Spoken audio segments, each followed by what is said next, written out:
What's up, Savages? Welcome to the Savage Syndicate podcast, where I inspire the average person how to become hard to kill. Physically, mentally, spiritually, financially. Each one of my guests is going to help you become hard to kill in one of those aspects. So sit back, enjoy, subscribe, share, and stay safe, stay savage, stay hard to kill.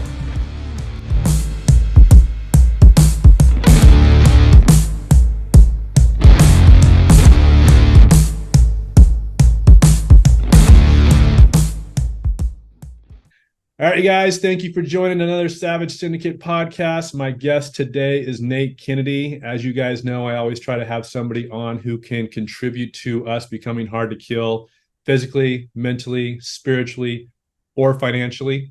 I think my man Nate here definitely hits the financial spot.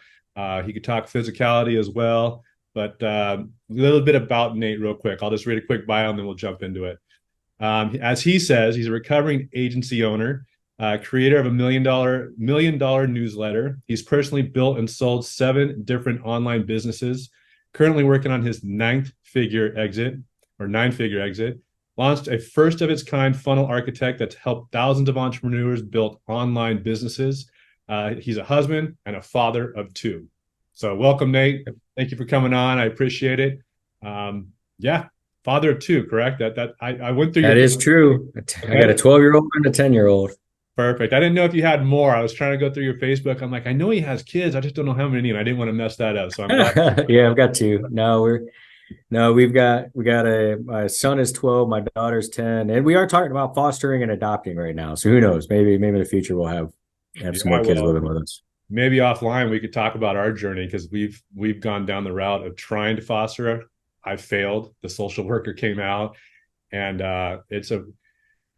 it's heartbreaking to see what happens to, out here in California, it might be different where you're at, but their number one goal is to reunite the families with the kids in the foster. And we'll jump into this heavy because it's just what we're talking about. But I was blown away. I said, so you're telling me when I have this foster kid for 2 weeks, two years, whatever the case is, if Bubba comes out of jail and wants to have this kid, you guys are going to facilitate that? And they said, yeah, that's our goal. I said, what if Bubba, whatever, is because he harmed a kid? And they said, well, he's gone through the proper channel. And I said, and my wife's looking at me like, Josh, don't start. And I said, I'm gonna tell you right now, if he comes to the door, because everything is open book, right? They give you the address of the foster family and everything, which is fine. I said, if somebody comes to my house wanting this child, I'm going to protect this child, because if I have it for 2 hours, 2 weeks, whatever, it's now part of my family, and I am going to protect this child. And she goes, okay. She writes in little notes. And so she keeps going on. She goes, do you have any weapons in the house? I says, yes, I have guns. They're all secured. A little note here. And I'm like, okay. And eventually she's like, Josh, I feel like you're a protector, and that's not a bad thing. But for our scenarios, I think you just wouldn't be a great fit. I'm like, all right, peace out. You guys are doing this disservice to these kids by trying to unite them with these knuckleheads. And I can get in further and deeper into what we went through, but yeah, I still think it's a great program. We've tried to adopt, and it's definitely a journey. But I can, kudos to you for trying to get more to you. Yeah, it'll be, my youngest sister actually was adopted when she was a baby, like 4 days. My parents brought her home when she was after 4 days of being born, and that took 4 years. Yeah, it's insane to me. Yeah, and the only reason that happened is my parents gave up. And then a mutual friend called and said, hey, by the way, I know somebody that is looking to have someone adopt their baby. Like that, it didn't happen because of the system. Yeah. Yeah. It happened through a mutual friend, which was wild to me. You know what I mean? Like after I got opportunity, I got the ability, we're happy to provide some more homes for some kids, and help them out. And yeah, I hear you, man. It's crazy. I think that's what's the more people like that they just want to help. They have the capability to help. Let those people help. Like, get all the bullshit, bureaucracy, all that out of the way, and just let the families who want to help and give a good family home to these people. And it's always just like most things, the paperwork and the bullshit politics get in the way. And it's just, these kids suffer, unfortunately. So yeah, it's unfortunate. But so I'll let you know how it goes. We'll see. Hopefully it goes well for us. And I know the one thing that just concerned me that you said is it's open book. Like, I don't think they do that in North Carolina, where I don't think the parents know where the kid's living foster wise. Yeah. It seems like that could be pretty sketchy or dangerous. Well, it was ironic because when she came to the house and she says, well, they never reach out to the families. I said, well, I'm in, I do self-defense, I'm in security. Like this is stuff I'm aware about.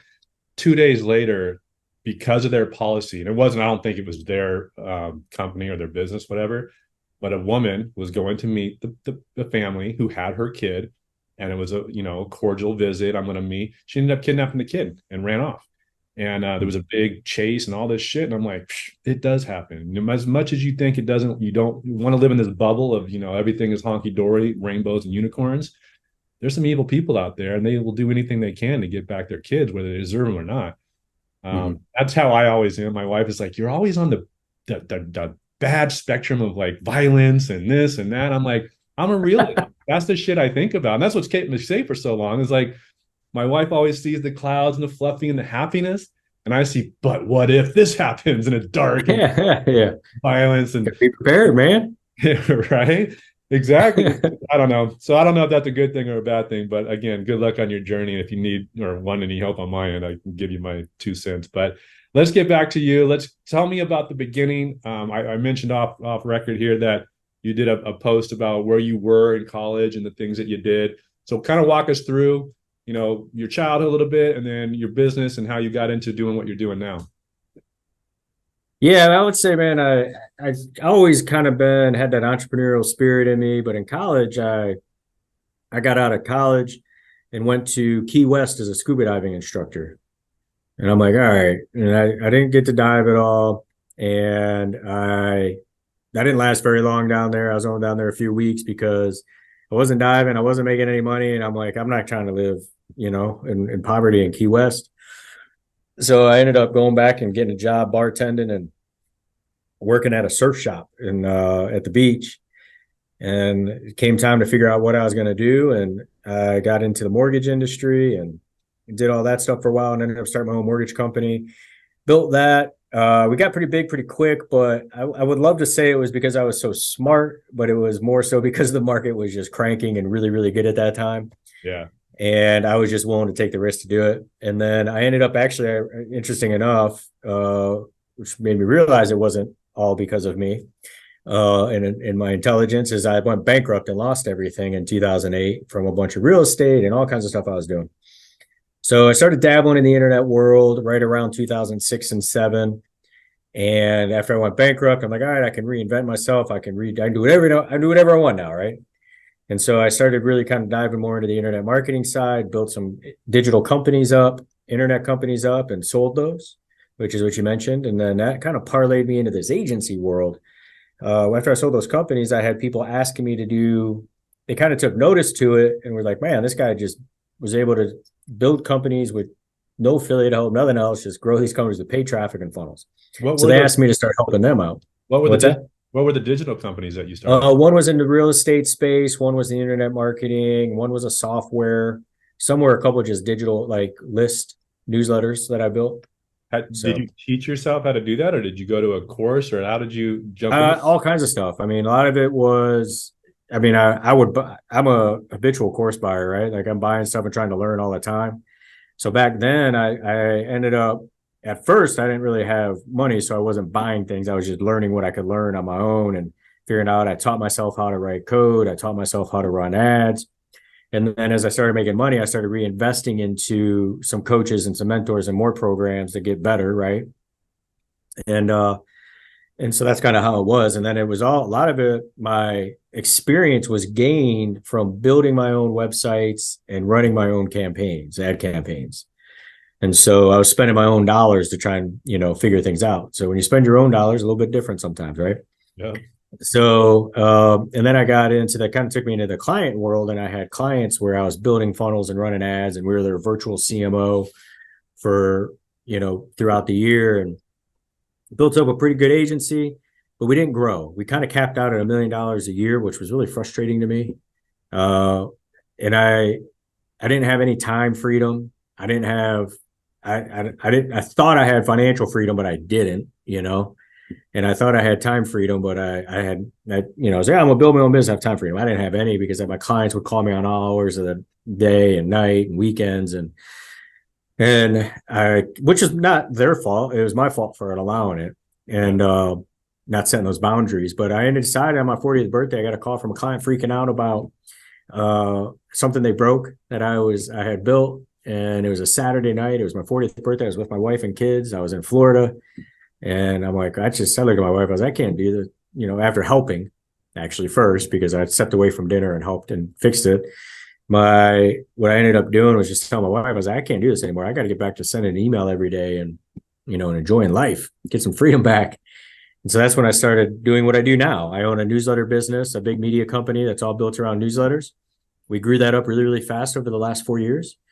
And that's where I'm at now. So I've got way more time for calls like this and kind of hanging out and chatting. And my team, I got an amazing team of people now in my company that are running the show, and it's been good. I wouldn't be without all those experiences along the way. I would not be where I'm at today, I think, obviously, without any of them. So but that's kind of the quick and dirty. All right. Did you go to college? Because what I find out is more like what you said. Yeah, I got set back 4 years. Did you? Yeah, I got set back 4 years. So mine was more like 8, but yeah, I'm with you on that one. No, I was no way. So one thing I've always been good at is figuring things out and finding loopholes. So I went to college, started as a pre-physical therapy major. Man, I was very driven.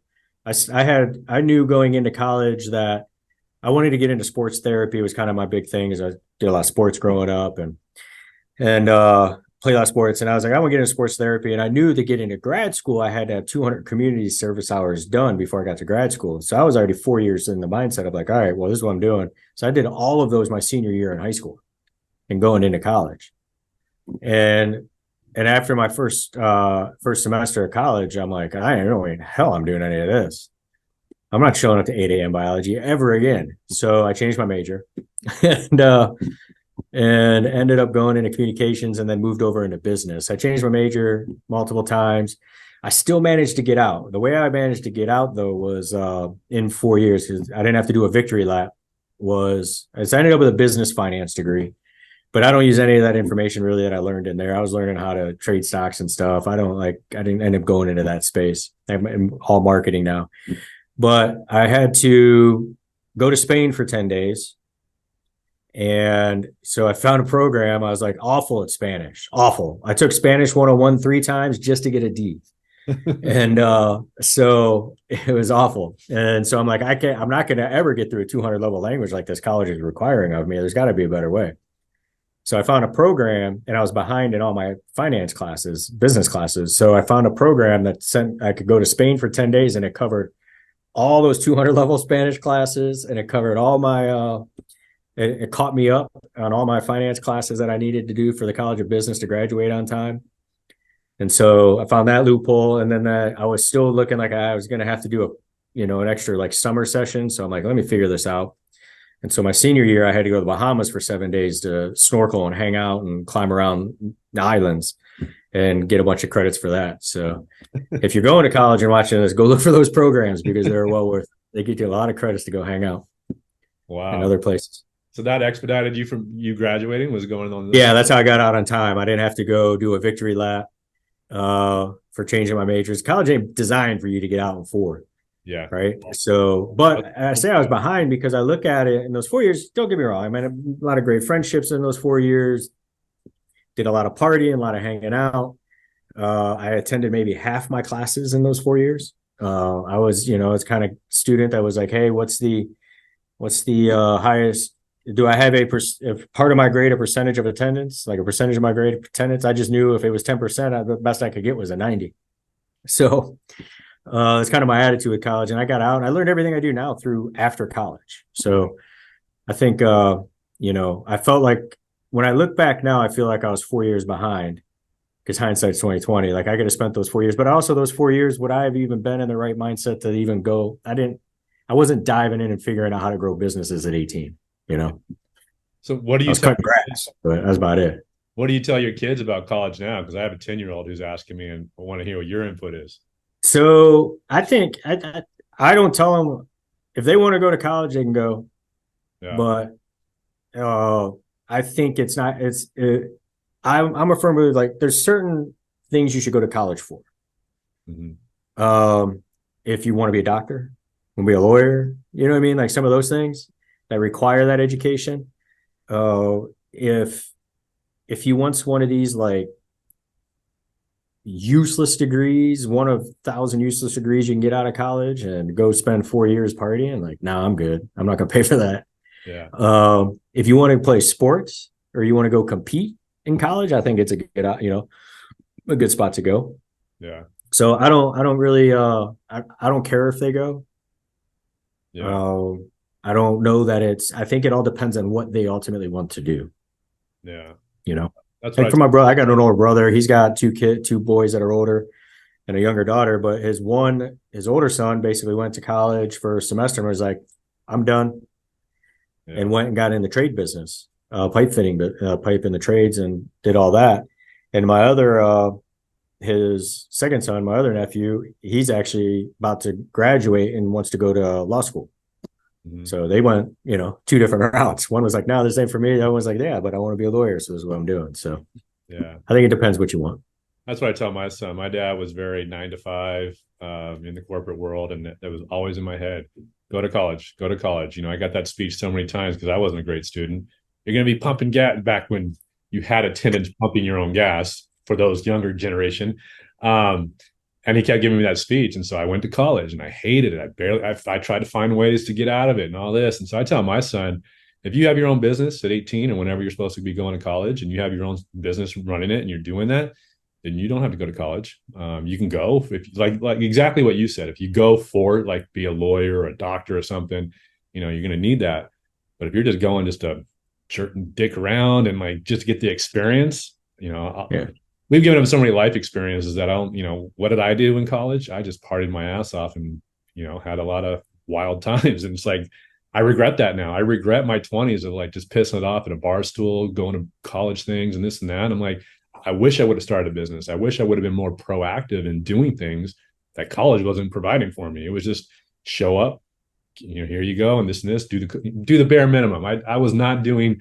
I wish I would have found ways to go on trips to get out of it because I was just doing the bare minimum, drudging my feet there. But yeah, I agree with you there. If it's all about the person too. I don't think my son, Yeah. if he wants to go, anything he wants to do. I just say, yeah, try it once, and if you like it, keep going. But Yeah.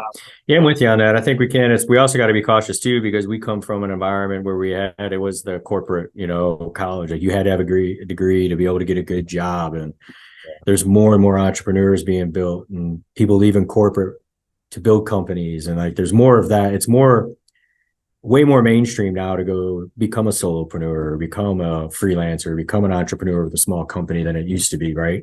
yeah. And I think a lot of people are saying, well, wait a minute. Once you do the ROI, that's one thing my kids will have to do is the ROI on that education. Mm-hmm. Right. Yeah. So it's going to cost X and your job pays this that you want to get after. Yeah. Let's look at that ROI. Well, now you got people who are, my son's like, I'm like, what do you want to do? He's like, oh, I'll be a pro surfer or a fighter, or a YouTuber. I'm like, wait, a YouTuber? He goes, you know how much FaZe Rug makes? I'm like, no, I don't, because I don't watch YouTube there. He says he makes he's like driving a Lambo. He's got his whole family in this huge house. And I'm like, that's great.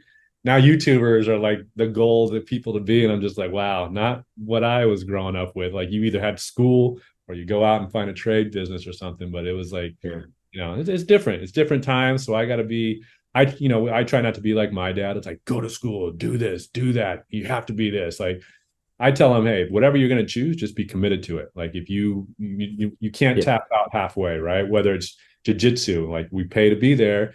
He loves it, fortunately. But when he wants to miss a class, I'm like, well, it's a commitment. We made this commitment. You have to, abide by that commitment. You can't just tap out when you're bored or when you're tired or whatever. So yeah, I'm with you on the college aspect, but there are definitely different routes to go than there were when I was in college. So yeah. I have tons of things that you've done here because I was on your website. You've also written 3 best-selling books, correct? I have. What are those 3 books about? So The first two, way back in the day, I wrote them with a guy. Well, Mark. So wrote them with Mark Evans, DM, and one was for the mortgage industry. It was a curated book of interviewing all the best mortgage marketers out there.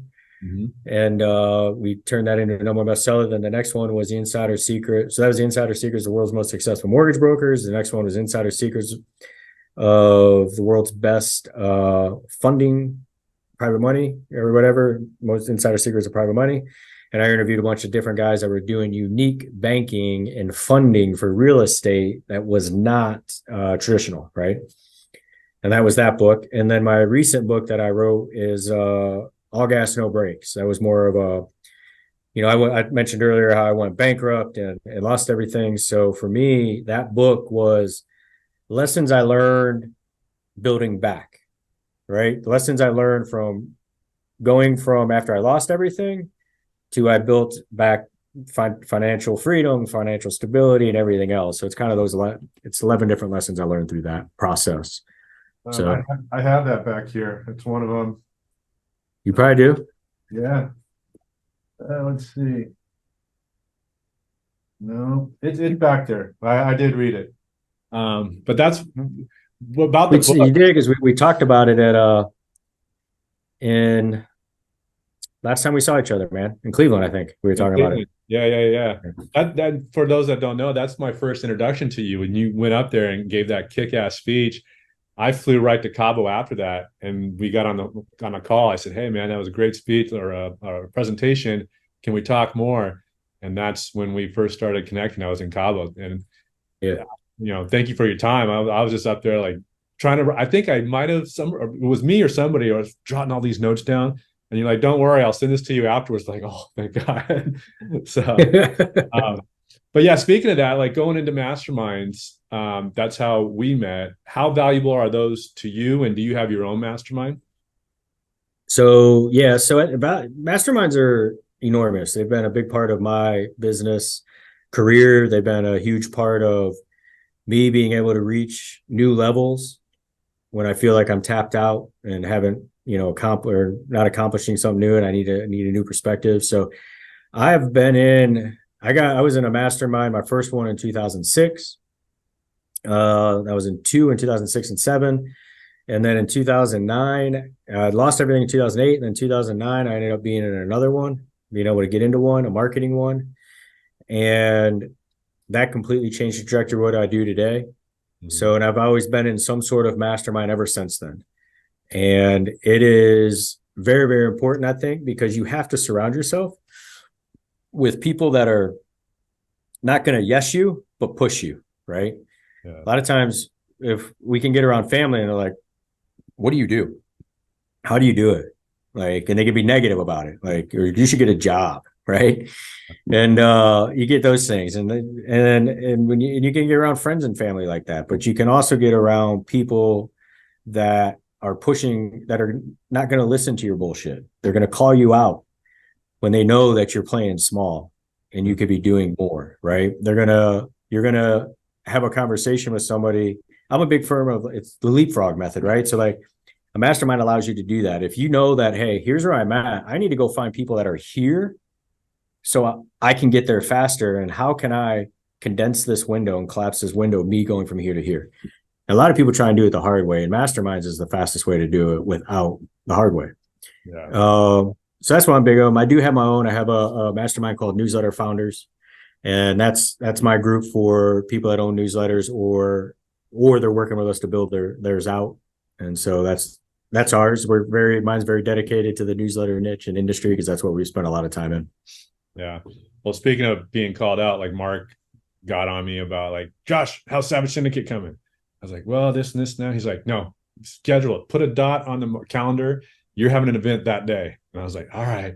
And I did. And I was scared shitless. I was like, all right, I picked a day, and I was successful, and that motivated me so much. Like, I mean, the whole Savage Syndicate that I have is because of Mark. Like, I was in that group, mm-hmm. and a Buffalo shooting, a grocery store mass shooting or active shooter had just happened, and they were asking about it in the group.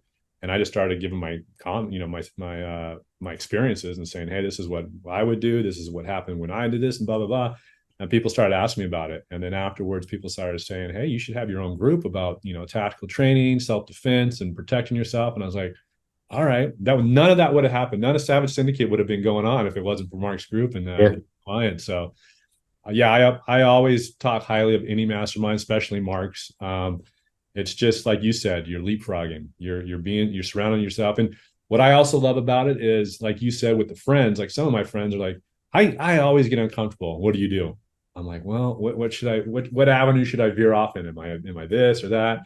So that always makes me uncomfortable. But your friends will always be like, whatever, this and this and that. But in masterminds, like I love having access to Mark or you or somebody I can just be like, hey, I'm having an issue here. And nobody's like, whatever, dude. That's like so last year. Or like they're always so positive. Like this is who you can go to for help if I can't get it or help you. And it's like being an entrepreneur with my head down since 2011, like you just kind of get in your own world. And then having access to people like that is so valuable. And I've always promoted masterminds and getting in there. And Mark's has been the most life-changing for me for sure. Mark Evans, yes. You guys don't know. But you guys were friends for like years, right? Aren't your wives? Long time. Yeah. So Mark and I met in 2006. Mm-hmm. He's the one who introduced me to the internet marketing world. So our wives were college roommates. Okay. That's how we met. And so my girlfriend at the time, now wife, was like, hey, I'm going to go to the beach and visit my college roommate. She's dating this guy. He's big into business. Well, I don't know what he does, but he's an entrepreneur who does business. You have a company. She's like, you guys might like each other. So I go, I'm like, so you need a ride? And so we drive down, and Mark and I ended up like basically just talking the entire weekend. It was hit it off, just became good friends over those years. And he's been a friend, a mentor, a business partner, many things over the years. So, actually I was texting with him earlier today too, like just innovator, man. Like he's one of those guys, man. He's always 3 years ahead of everyone else. Yeah. It's a great guy to make sure you're around. Yeah. I saw him first at Sean Whalen's event. Okay.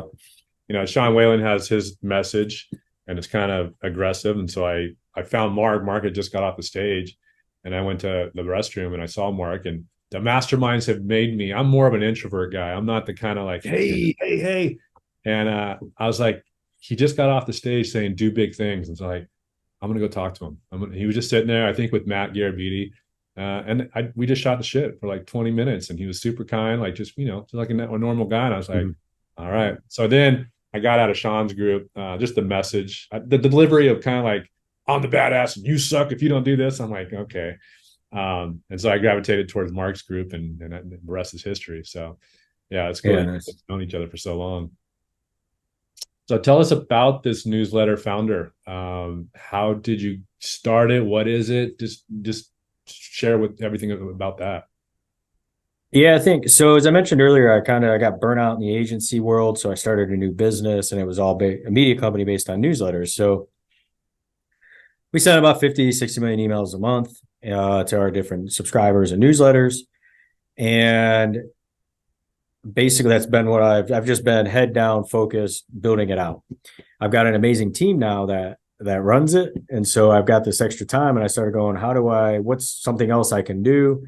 And there's a lot of people like me that they're running a business, they're burnt out, or they're looking for another, possible revenue stream to add on to their business. Right.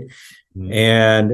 And so I decided to start teaching people how to actually build out their newsletter effectively to turn it into a 7 to 8 figure business or 7 to 8 figure business. Right.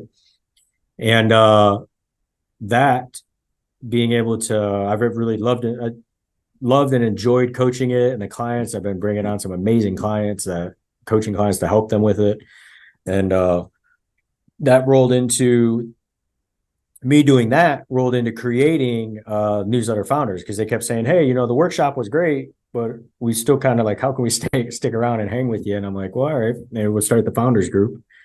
And we got some big goals with the founders group. So big goal with that is that 9-figure exit. Like it always makes me kind of sweat a little bit when I say it, because it's a big number and I never could see it.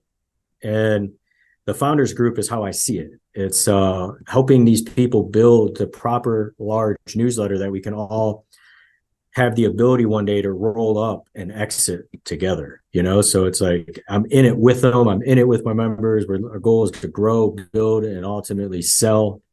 And that's how I got into it.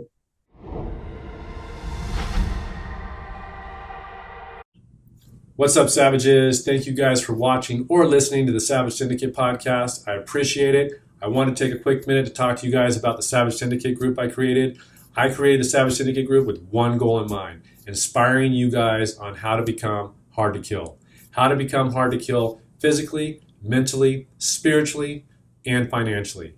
Inside the Savage Syndicate group, you will have videos, 160 videos inside of a library, teaching you the fundamentals of striking, groundwork, situational awareness, tutorials on gas station safety, restaurant safety, large groups, multiple attackers. All of that is inside this library that I created for you. I also have my own personal workouts that I do every morning, all under 30 minutes. They're inside of here. I also have live Zoom calls, either hosting with myself, or I have guests on who are professionals at becoming hard to kill. Whether it's physical, mental, spiritual, or financial, all of these are experts here and geared towards making you hard to kill. So go to www.savagesyndicategroup.com, sign up, see you on the inside. Stay safe, stay savage, stay hard to kill. Okay. So the newsletter, like, I'm always trying to build my email list, right? How should I do that? How should I get more? Because I have funnels, I have workflows of, I use Go High Level. And so I get everybody to a website, right? They have an opt-in. And then once I get their email and capture that, and then they go through all the funnel. But how do I build my email list? Well, I mean, I think you're doing all that, right? For me, I'll speak specifically on how we teach it and how we do it in our company. The one-step funnel for us is what we use. And we usually stick to niches that have passion behind them, where the people are passionate. And our goal is to get the subscriber at a lower cost and get them. We want to engage subscribers, not just opt-ins, right? So our one-step funnel gives us a way to get people to engage right away, usually pulling them, asking them a question, hitting a hot button that we know that industry has or those people have with that space. And then we have some different monetization features inside of that once they opt in to get information. And so for us, you can do it organically. So we use the one-step funnel with paid ads. Mm-hmm. So we'll buy email drops, we'll buy Facebook ads, Twitter ads, like we do all that. But then you can also do stuff organically. So there's quite a few people now that are having a lot of success with the strategy of Twitter, creating a Twitter brand, putting out a bunch of content, and then pushing everyone back into their newsletter. And so they're growing that way. So that's more of an organic way to get newsletter, like leverage social media. So for you, as you post on social media, you can also put the link to your newsletter to get them subscribed. So it's a method of organic and paid. The key really just comes down to what your budget is and what you're looking to spend, right? But a lot of times it's also having a very simple opt-in page that they can subscribe to. Well, when you said don't make it hard. Yeah, well, I've learned from Mark, treat everybody, and this might sound bad, but treat everybody like their second grade mentality, because when I do some stuff and I make it a little bit harder, I lose them along the way. So you're right, make it super simple. Like, and I tell people this too, is like, you can't have like a call to action here with this and this and this and that. You just got to figure, like I always tell people, imagine what you just bought online, right? What captured your attention? Like, and that's kind of how you have to do it. Like whether it was a flashy picture, the call to action was flashing right here. But what you said that caught my attention was be interactive with them. Like, so once I capture that opt-in, and I have a workflow that's, tons of emails and this and that, asking questions, like how do I interact with them after that? Like, do I pop in there randomly, or like, well, what's interacting with them? Yeah. So for me, it's getting them engaged. So we've got emails, like we've got a flow where they opt in and they get emails and they follow up and we follow up, but then we also send other content too with them. right? So we send today, like I sent a newsletter, I sent an email to all of my subscribers about an AMA I was doing, right? So I'm putting them on a call to talk, answer questions, help out, right? So if this is more in the kind of the expert space, if you're like you are, right? And I would engage that way. I would also push them when they're on my newsletter. I'm going to push them to my YouTube channel if I've got it. I'm going to push them to my Instagram. I'm going to push them to Facebook. I'm going to push them to these different channels so they subscribe to those channels. So now what's happening is they're seeing a newsletter, they're seeing me post on Facebook. They might be on YouTube and scroll over there and see my new YouTube that just got posted, right? So I'm trying to put them into all the different mediums that we are in. And so we can kind of, I don't want to say dominate their feeds, but you know what I mean? We're a part of their feeds. We're a part of their daily social, I guess, journey, right? Yeah. From email as well. So that's one way that as an expert can do it is don't just think you only have to email. When you email, maybe have a specific, say, hey, by the way, I just dropped this new video on YouTube. Go subscribe over there and check it out. Yeah. Right. And so now you're putting them over there. Now when you're, because as an expert, content is helping build your audience. And as you push more content out, more value out, you have the ability to obviously it builds a better relationship. It builds more rapport. You know, for our workshop, I've got an hour-long podcast that I send people. And if they haven't watched it, there's no reason for us to have a conversation about my workshop because they don't really, I answer a lot of questions in there. I talk about the business. I talk about who I am, what I am. But the people that have watched that workshop, that podcast that I did, video podcast, when they watch that and then we get on a call and the conversation's different. It's more of, all right, awesome. All right. So I know that you built this business and this is the way that you did it. Here's my specific question. And then it's a much better conversation as opposed to, can you tell me about why I should do newsletters? Well, no, I can't. Like I can, but you're going to be better off with me kind of watching and engaging, right? So for you, as you're going the expert side, is when you engage with those leads, it's putting content in front of them that lets them get to know you and understand you. So like if you're trying to pick them up as a client or you have a service to offer them, it's a much easier sale process, right? It's more of a, hey, are you the right person for me to work with? Yes or no, right? Well, let's figure that out. And not, when someone jumps on the phone and is like, hey, Josh, man, it's so cool that I saw you and your son, grappling the other day at jiu-jitsu. That's a much better conversation, right? Yeah. Than, Josh, how can you teach me to be hard to kill? Yeah. That's great. I made notes to it. I'm going to start adding in stuff. But what's the difference between, I know you're saying newsletter versus email? Is there is it the branding or what's the difference? Is it the same? Yeah. So email news. So for me, I've got emails that I send, which are more direct saying, hey, look, I'm doing an AMA, register here. And then I've got my newsletter, Uncommon Advice. And so Uncommon Advice goes out twice a week. On Tuesday, it goes out and it's more like a big thoughts content. It's more of, there's no offer or anything like that. I'm just putting a deep dive into a subject in front of them and giving them my thoughts and information on it. That's what I do on mine. Within the email, right? Or is it it's email? Coming in via email. It's still email, but just the structure is a little bit different. Okay. And then on Fridays, I do a digital roundup. So this is something you could easily execute on. Is I just send my 5 or 6 different content pieces I posted that week on different platforms. Mm-hmm. And I say digital roundup, and I just give them a quick headline of what it is and link to it so they can go check it out. And so I'm pushing them to the other platforms on the digital roundup. Are these all that you've already queued up, or are you pretty active every day creating new content? So we actually just ran out. I haven't recorded maybe I shouldn't say this, but I haven't recorded a new reel in 2 months, 2.5 months, but we just posted our last one last week. So I was creating massive, I was basically on a weekly cadence of content. And so I got to get back on that now.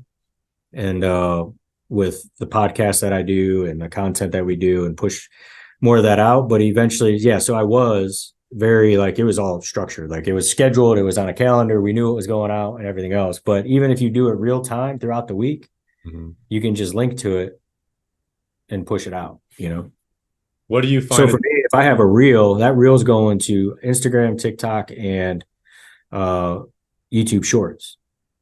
So if I do 2 reels and I post those throughout the week, when I send my digital dose newsletter, I'm one of those. One is going to YouTube Shorts and one is going to Instagram Reels. You know what I mean?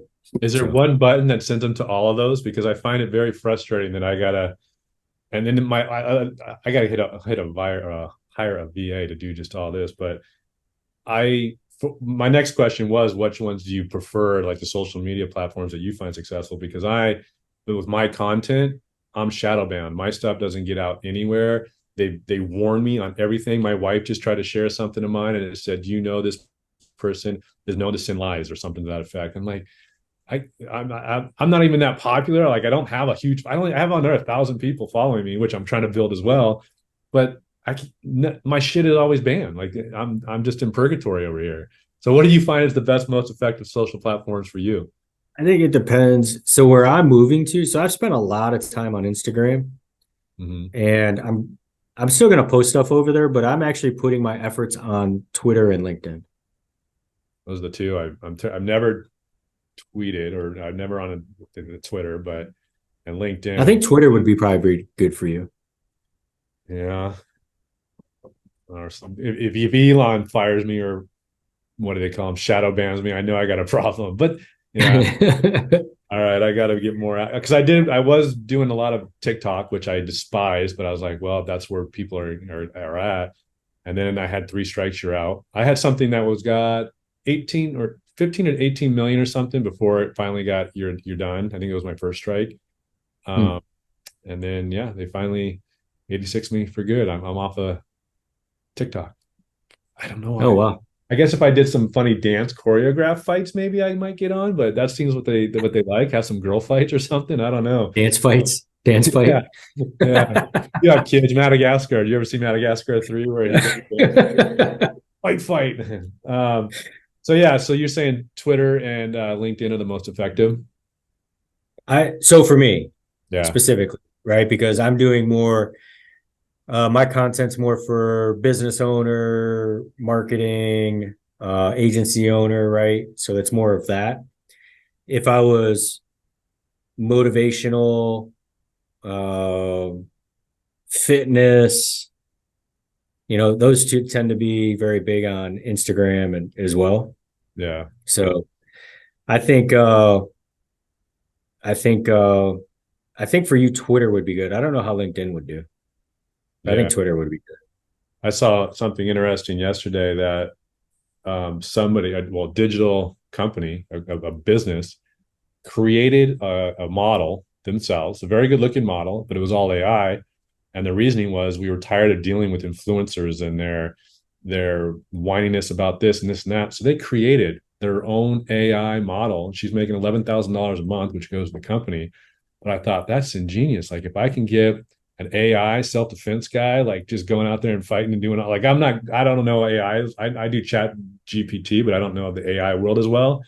But I thought that was great because it looked like a real person to me. Like I'm not, that Mhm. savvy on that. But I was like, wow, maybe I can bypass the system by creating an AI self-defense person and just cutting the bullshit out. But I don't know. We'll see. We'll see. Well, okay, on the newsletter, I want to go back because it was on my questions. Um, Costa Rica surf trip. Do you still surf now? I mean, you're in North Carolina, right? I'm in North Carolina, but I haven't surfed in a while. 2 summers ago was probably the last time I surfed when I was in Hawaii, Yeah. and that was more of a. I've always been more of a longboard surfer, and I just haven't really done a whole lot since because I live in Charlotte, which Yeah. is still pretty 3-4 hours from the beach. But when I lived in the Outer Banks, I surfed, and when I was in college is when I first started surfing. Mm-hmm. And then when I lived in the Outer Banks, I started surfing all the time. And then when I got burnt out, so the first time I was in my first job being in the mortgage space, I hustled, man. I worked for someone else. I was like that 12, 14 hour days, working, hustling, making money. That's all I wanted to do is just make money and worked hard, played hard. And I got burnt out. And so I moved to the Outer Banks and I decided to take a surf trip with a bunch of my buddies, and we went to Costa Rica for a couple weeks. And a guy that I knew through some of my friends he had a bed and breakfast down there that he bought and built. So we went and stayed there for a couple weeks and hung out. And then I ended up coming back and to the Outer Banks and kind of just hung out for a couple months, and I got bored. So that's when I got into real estate investing, and that's when I got into starting my own mortgage company. I met a guy out there that kind of took me under his wing and started teaching me a bunch of stuff. So it was but yeah, I did 2 weeks in Costa Rica. It was a blast. It was much needed at that time. Have you been back to Costa Rica, or where do you go when you go into Hawaii? I have not. That's the only time I've been. We are up about probably 15 minutes from Tamarindo is where we'd stayed. Yeah. Nice. I've never been to Costa Rica. I'm a big Cabo guy. So all my friends say, don't stop going to Cabo and come to Costa Rica. And it's like, well, now I know all the secret spots in Cabo. I have tons of friends out there and family. And it's like, I don't know. I do want to go to Costa Rica just to check it out, but Cabo's where we always go. And we used to live out there. We spent a lot of time out there. But yeah. Well, that's Costa Rica was a blast. I mean, it's been a long time. It's been probably almost 20 years since I've been there. Do you still have a longboard at your house now? I do. It's the one I shaped myself. You shaped it? So you don't. Well, I would say myself. I basically hired a shaper in the Outer Banks to create a board for me, and he let me come and work with him on it. That's cool. I've never. So I still have that board. Yeah. That's on my bucket list, is to shape my own board, especially with my 10-year-old, a huge surfer. Like, we're gonna get into shaping, but you have no urge to go take that bad boy out? I just haven't. I got to load it up. I mean, I got all the other shit I got to put in the car too, anyways. You know what I mean? So when we're going on trips or flying, I don't want to fly with it. I actually spend more time snowboarding now. Oh, really? Of all things. Yeah. So we spend a lot of time. Well, every year we usually go take about a week-long trip somewhere out west to snowboard. So I won't say a lot of time, but we try and take a family trip every year. Yeah. And I enjoy that. I have a blast with it. So that kind of became more of what I was doing than surfing. Yeah. So we hate being cold. So, like, a lot of surfers start picking up snowboarding in the winter, and I can't be cold. I'm like, right now it's raining outside and it drives me nuts. I got to wear jackets, and I'm usually in board shorts and shirts. When I got to cover up and layer up, I get a little uncomfortable. I'm easier to kill in colder weather. Let's put it that way. Yeah. Right. But yeah. So for me, I don't mind cold weather if I'm traveling to it. Yeah. You can. I don't want to deal with it where I live, but if I'm traveling to it to go snowboard and hang out, I don't mind it. Yeah. You did a little bit you said you only lasted 2 weeks in Key West. 2-3 weeks. Yeah. Yeah. It didn't go well. We went down there. My wife and I, my mom used to work at Northrop Grumman. So they were doing a rocket launch at Cape Canaveral. So me and my wife went down to Key West first, and we enjoyed it. But I didn't spend, I was there for like 3 or 4 days, did all the tourist stuff, the treasure hunting museums and Jimmy Buffett spots. And we just were kind of touristing out. But yeah, we liked it. So let me paint the picture for you, right? I just graduated college. I'm going down to Key West to be a scuba diving instructor. I was certified as a dive master. I get down there. These people sell me the bill of goods over the opportunity. I rent a room from a 50-year-old guy named Bruce. I buy, basically he's renting a room. So I rent that from him. I end up going to work, and they're like, hey, you have to work the sales floor, and you're not going to be able to dive for a couple months. And I'm like, all right, well, I was under the impression I made most of my money, but through diving. And so the money I was going to make, I wasn't going to make now because I had to be on the sales floor because I was the new guy. Mm-hmm. And they were like, oh, by the way, we don't think you should get another job while you live here to make extra money either. We need you here. I'm like, so now I can't get in a second job to make more money.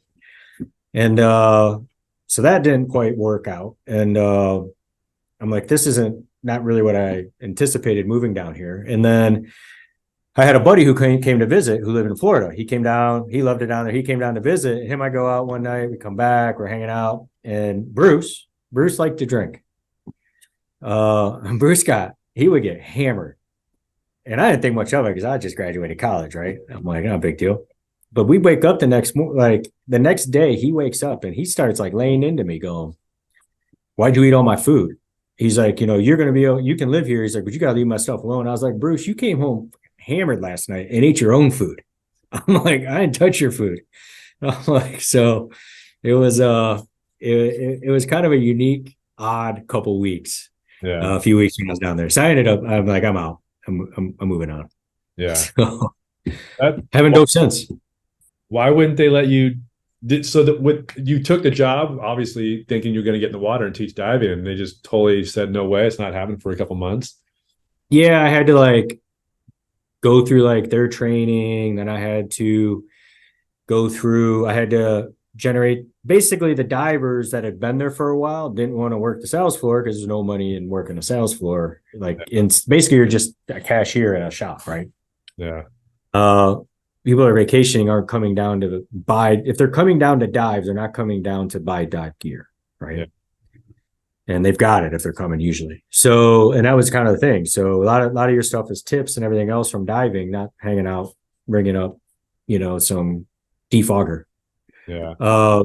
So it was, yeah. And so I basically, because of that, I wasn't going to make the money I thought I was going to make. Yeah.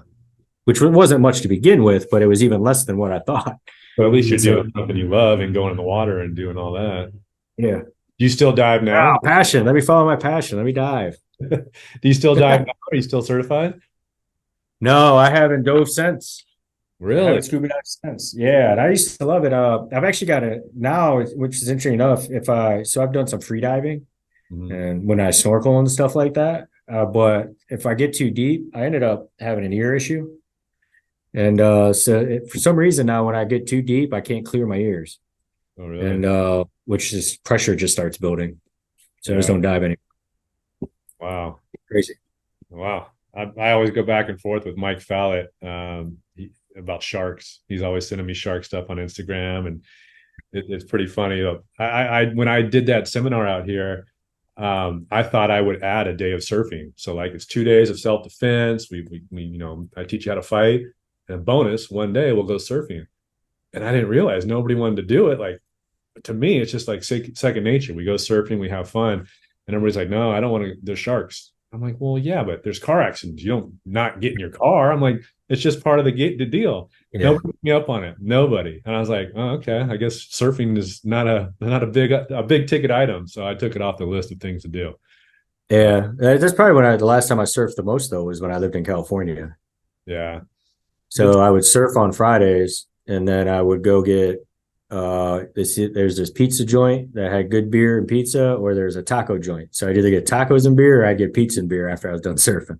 There you go. Sounds like a good day. I always like to have a good margarita after a good surf session. And living in Cabo a lot, it's always a good thing to, I have my spots out in Cabo that I'd go to.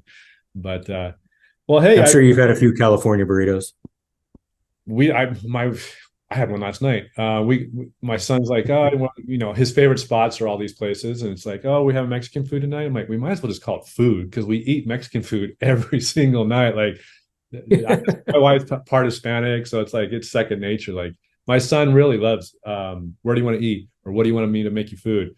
It's bean and rice, not bean and cheese. It's bean and rice burritos is his perfect meal. Like literally, I make him 3 for school. He'll come home. He'll have it for dinner. Like. The kid's a burrito fan, not even tacos, it's burritos. But that's my son. He'll eat beans and rice. It's strange to me, but I guess put some meat on it. No, I'm good. Right? Yeah, I don't know. It's better than eating a cheeseburger, I guess, as long as he's staying active. Yeah. And he's not growing this way. So well, real quick, you are a family guy, husband, father of 2. What in your eyes, we'll end it with this question. What in your eyes makes somebody hard to kill? What are some attributes of making a person hard to kill? Oh, man. I mean, I think part of it's just preparation. I think a big piece of it is preparation. Like so many people run through life without even thinking through scenarios. Yeah. And it's just, oh, nothing will ever happen to me. So I think step one is like being hard to kill is understanding that you can be killed and bad shit happens. Yeah. Right. Yeah. It's the people who kind of blissfully walk through life and don't even think, anything bad will happen. And interesting enough, my wife and I went out to dinner for we went to dinner for her birthday the other night. And we come to the restaurant and we go to sit down, and she wouldn't sit down, and I was like, because normally she likes the specific seat, and I'm like, you gonna sit down? She's like, no. She's like, I know you want to be able to see the door, so you can just sit there. I was like, damn That's right. great. That's what my wife says. She likes the cushions, right? And I want her to be comfortable, Yeah. but sit there, and I'm like, I know what you're doing, and so I get the spot, and it's once you like, and I teach this in situational awareness. It's not huge things that you have to change. It's a small little things, just like in anything you do. How do you eat an elephant? One bite at a time. You make these small incremental changes like that, sitting with your, facing the door, knowing where the exits are, it's huge. And hopefully you'll never have to use it, but one day it might save your life. And I think that's great that Yep. you knows that. That was perfect. Yeah. Well, and on top of that too, I think so for me, I have a concealed carry Mhm. license. And I think there's a lot of people who have guns. There's a lot of people who don't know how to use guns that Mhm. have guns. So for me, my big one moment I bought my first gun. And so I think if you have weapons, know how to use your weapons. It's probably 100%. another thing, right? That's important, because the first gun I bought, I had never shot it. I had it in my house. I had an alarm system put in my house earlier that week. There's a huge thunderstorm going on that night. I wake up at like 2 a.m. to the alarm blaring, and I'm thinking someone's breaking into the house. I pick the gun up. It's in the holster. I'm running around. I'm in my boxers, like looking around the house, looking at the gun, looking at the house, looking at the door, looking at the gun, going back and forth. I was more scared of the damn gun than someone coming in the house because I hadn't used it before.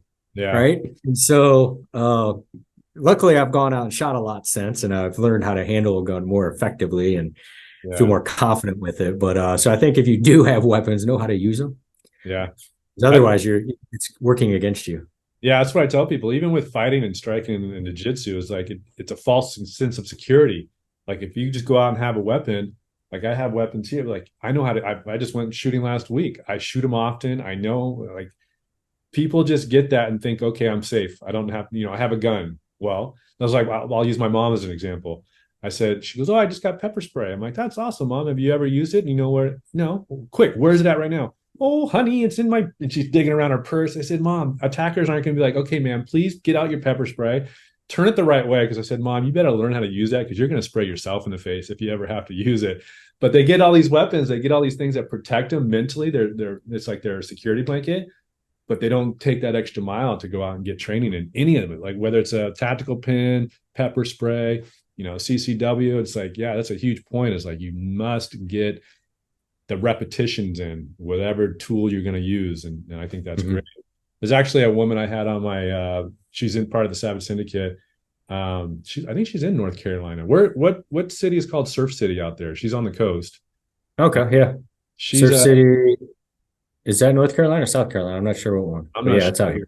because she used to live out here in Surf City, Huntington, and she just moved to another surf city. But she teaches people how to get their CCW. She's a gun instructor, and yeah, people need to definitely, if you're going to have weapons, definitely train to use those weapons. I 100% agree with you. So good point.